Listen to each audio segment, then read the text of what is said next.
First, we'll talk about the major organizations in skiing. First of which being the U.S. Ski and Snowboard Association.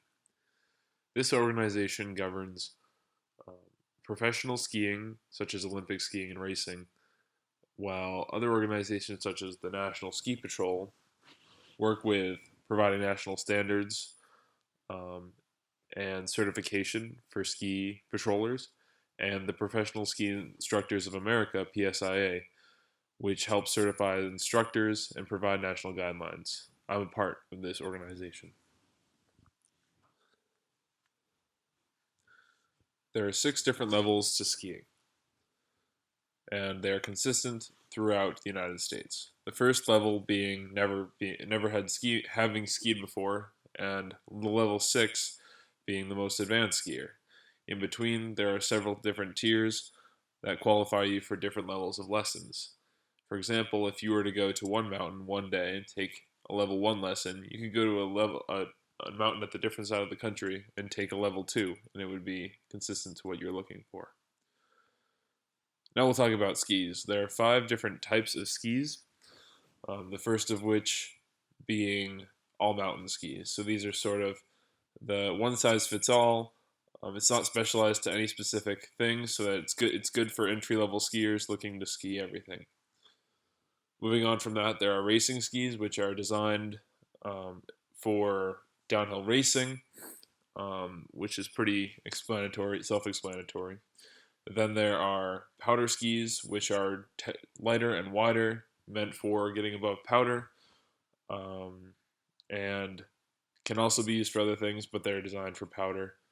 The fourth type being on-piste skis, which are kind of like racing skis, but they have a more all-mountain aspect to them, so they're a bit more versatile. And then the fifth type of ski is the twin tip or freestyle ski, which has a tip in the front and a tip in the back that are both curved up, making backward skiing more accessible, and you're able to take it into the park and do jumps. Before you go skiing, you want to make sure you have the right gear to keep you not only comfy, but safe. So for the first element of skiing, you need boots. Boots fit well with the bindings, and they're the only way that you can click in.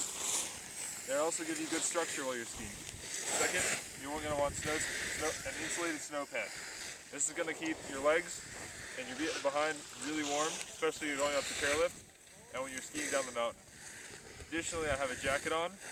Below this jacket, I'm not just wearing a t-shirt. I'm also wearing fleece, quick drying material. And make sure that you have layers on to make sure that you don't get too cold. You can always take them off, which is the beauty of it. Additionally, I have no cotton. No cotton, that's right. Additionally, make sure you have some mittens or gloves, something that's going to keep you warm. On a warmer day, you might want lighter gloves. On a colder day, you might want mittens, but it's all up to you. As long as you have something protecting your hands in case you fall or you need to grab something, it's good to have. Now, additionally, one of the most important elements is to have a helmet. When you're skiing, you have a tested helmet so that in case when you might fall, get hurt, your noggin will be nice and safe. Goggles are optional, but if you ski fast or it's windy, it's a good idea to have. Be safe out there.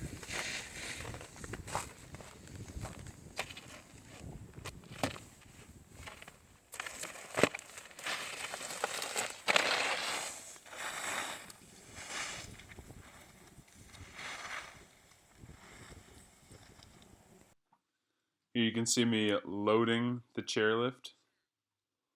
I look behind me, and as soon as I sit down, I lower the restraint bar to make sure I'm safe on the way up.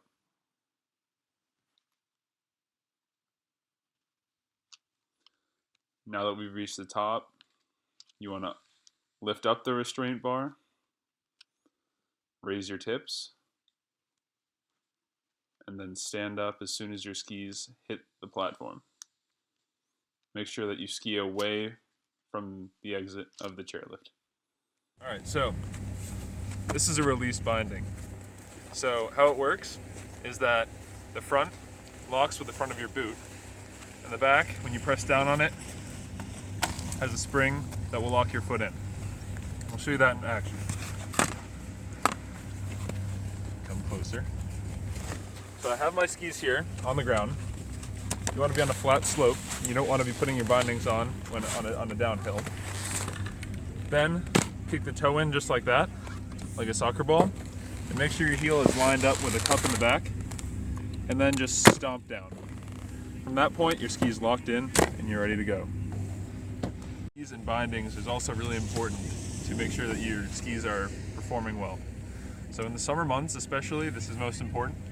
You want to make sure your skis are completely dry when you come home, and you store them in a cool, dry place so that rust cannot form. So in skiing, the trail signs give you a lot of information. First you have the green circle terrain, which is not behind me right here, but you'll find it towards the bottom of the mountain, which is more learning terrain and people learning to ski. Then it progresses to blue, which is more difficult. That terrain is meant for more experienced skiers and riders, and generally has more variable terrain. And the third is the Black Diamond, which you can see behind me. This trail behind me is Skyline, which is a Black Diamond. So Black Diamond terrain is meant for only the most experienced skiers and riders, and to be only attempted once you can confidently ski a blue terrain.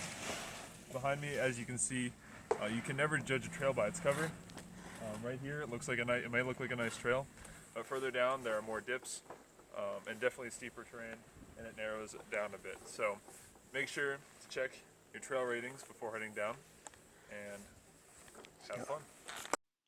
Here's a demonstration of the gliding wedge and wedge stop.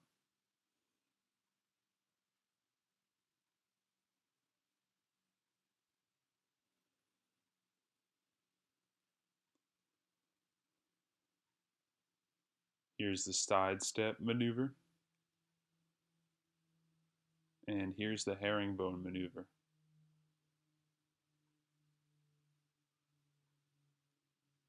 Here you can see linked wedge turns on a moderate slope.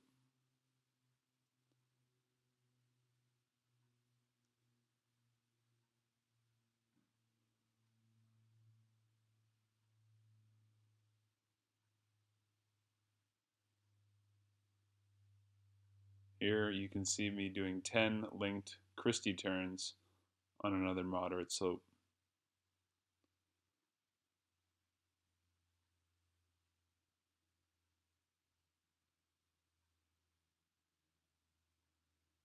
Here's a demonstration of short radius turns.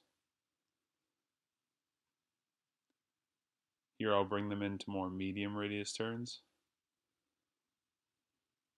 followed by wide radius turns.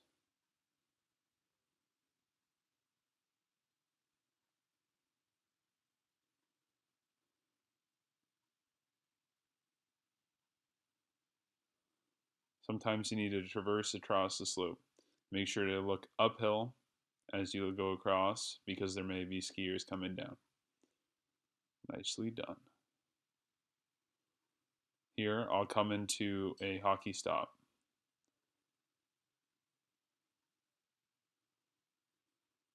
Notice both skis are together and there's no wedge.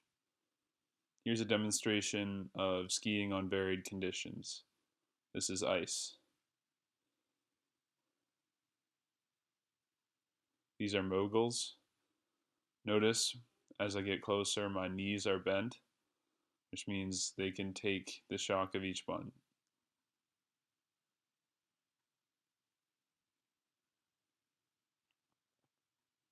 And here is another icy head wall. Thank you for listening, and thank you to Cannon Mountain for hosting this.